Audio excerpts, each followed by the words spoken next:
में भले ही आज जन्मदिन आज गवर्नमेंट स्वामी विवेकानंद जी का है, पर उस ममत्व को, उस माँ को मेरा बहुत बहुत नमन, जिसने विवेकानंद जैसे रत्न को जन्म दिया।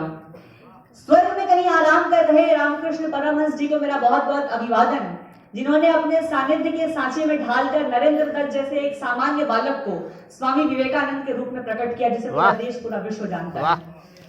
हर एक देश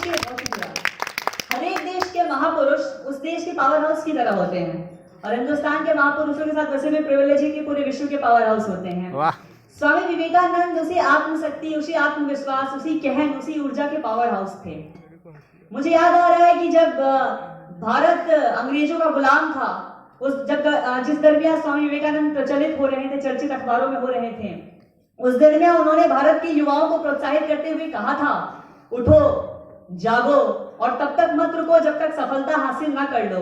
तुम जिसे सोच रहे हो, यूपीएससी पीसीएस वालों, तुम जिसे सोच रहे हो उस विचार को अपने जीवन के साथ आत्मसात करो, उसके बारे में सोचो, उसके सपने देखो, उसके ख्याल करो, उसके बारे में इतना सोचो कि वो तुम्हारे जीवन का आधार बन जाए। तुम्हारा शरीर, तुम्हारी मांसपेशियां, तुम्हारा मस्तिष्क, रग रग उस विचार से प्रभावित हो, और इतना ख्याल रहे कि तुम कमजोर नहीं हो, तुम कर सकते हो, तुम सब कुछ कर सकते हो। और एक और बात कि जब तुम्हारे दिल और दिमाग के बीच द्वंद्व चल रहा हो तो हमेशा अपने दिल के सुनना। विवेकानंद जी की एक बहुत अच्छी बात जो मुझे इस समय प्रासंगिक लगती है, वो कहा करते थे कि आप एक समय पर सिर्फ एक ही बात सोचिए, उसी में तल्लीन भाव से रहें। शायद विवेकानंद जी का इशारा 2020-21 के हमारी आपकी उन पीढ़ियों की तरफ था जो फोन पे बात करते हुए इंस्टाग्राम चलाते हैं। तो गांधी जी कहीं पे लिखते हैं कि स्वामी विवेकानंद जी को पढ़ने के बाद उनका देश प्रेम, उनका देश के प्रति डेडिकेशन 1000 गुना बढ़ गया। तो वाकई इस बात को जरूर होगी उस इंसान में। मैं एक दो प्रसंग आपके समक्ष रखना चाहूंगा, जैसा स्वामी जी बता कर गए, मैं अपनी बात को दोहराता हूँ कि शिकागो की यादगार सम्मेलन से पहले जब विवेकानंद जी बाहर खड़े थे, वो बड़े शांत मुद्रा में खड़े थे, एक महिला आती है और उनसे कहती है, don't you have code, don't you have try to maintain the decorum of this ceremony. उन्होंने कहा, मेम साहब, हो सकता है आप उस परंपरा से आती हो जहां पे इंसान को जेंटलमैन आपका दर्जी बनाता हो, पर मैं उस परंपरा से उठकर आता हूं जहां इंसान को महापुरुष, उसका विचार, उसका व्यक्तित्व, उसका चरित्र बनाता है। जब वो अंदर शिकागो सम्मेलन में हमारी आपकी तरह यूं बैठे थे, तो एक इंसान ने बड़ी आदर भाव से कहा कि हेलो, वेलकम टू अमेरिका। उन्होंने कहा, जी नमस्कार, बहुत शुक्रिया आपका। फिर एक इंसान जो बगल में ही बैठा था, उसे लगा कि शायद इस इंसान को अंग्रेजी नहीं आती है, स्वामी है, साधु के वेश में। उन्होंने कहा, बहुत बहुत प्रणाम, आपका स्वागत है अमेरिका में, कैसे हैं जनाब। उन्होंने कहा, I am feeling privileged, thank you a lot. तो उन्होंने बड़ी गंभीर मुद्रा में कहा कि अरे भाई साहब, जब इसने आपसे अंग्रेजी में बात करी तो आपने हिंदी में जवाब दिया, मैं आपसे हिंदी बोला तो आप अंग्रेजी बोल रहे हैं, क्या मसला है। उन्होंने कहा, मैं अपनी बात को दोहराता हूँ, उन्होंने कहा कि हर एक भाषा अपने आप में, कुमार विश्वास इस बात को कोट करते हैं कि हर एक भाषा अपने आप में संस्कृति होती है, तहजीब होती है, सम्मान होता है। आपने अपनी भाषा में बात करके अपनी माँ का सम्मान करा, तो मैंने अपनी भाषा में बात करके अपनी माँ का सम्मान करा, लेकिन जो ही आपने मेरी भाषा में बात करा, अर्थात मेरी माँ का सम्मान करा, तो ये मेरा दायित्व बनता है कि मैं आपकी भाषा में आपकी माँ का सम्मान करूं। ये है स्वामी विवेकानंद।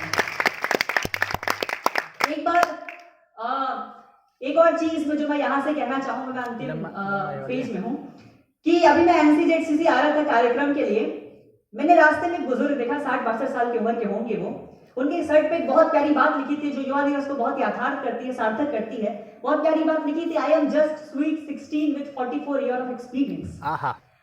वाकई में ऐसा सोचना चाहिए हमें कि वाकई में युवा कौन है।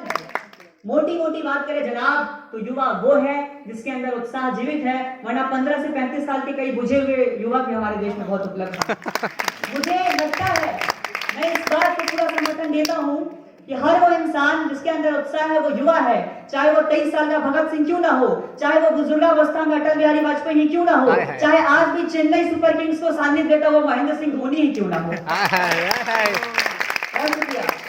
इसलिए तो कहा गया है कि उद्दात साहसम धैर्यम बुद्धिम शक्तिम पराक्रमः खपते यत्र वर्तते तत्र देवो सहायतः।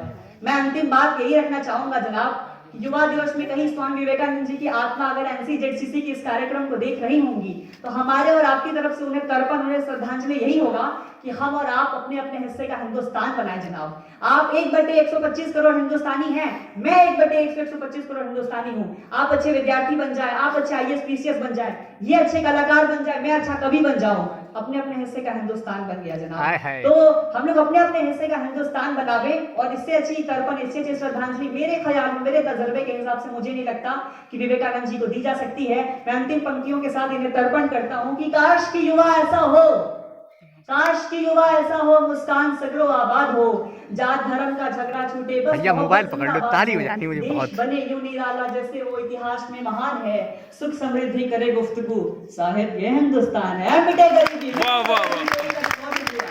मिटे बेबसी, मिटे गरीबी, कोई कस्बा न नंगा हो, मंदिर मस्जिद गाय नाम पर कोई नहीं अब दंगा हो, नए भारत की आलिंगन में नया प्रत्यूष खिलकर आए, युवा बूढ़े बच्चे सब रात को गीत गाते जाए, नई गलियों में नई धड़कन में उमंग, भारत एक है, केरल से लेकर कश्मीर तक अखंड भारत एक है, हिंद देश के निवासी सभी जन एक हैं, रंग रूप वेशभूषा चाहे अनेक हैं, आशीष हमें दो स्वामी जी। विवेकानंद, आशीष हमें दो स्वामी जी, हम आपकी उम्मीदों के नंदन हैं, युवा दिवस के उपलक्ष्य में विवेकानंद को वंदन है, विवेकानंद को वंदन है। बहुत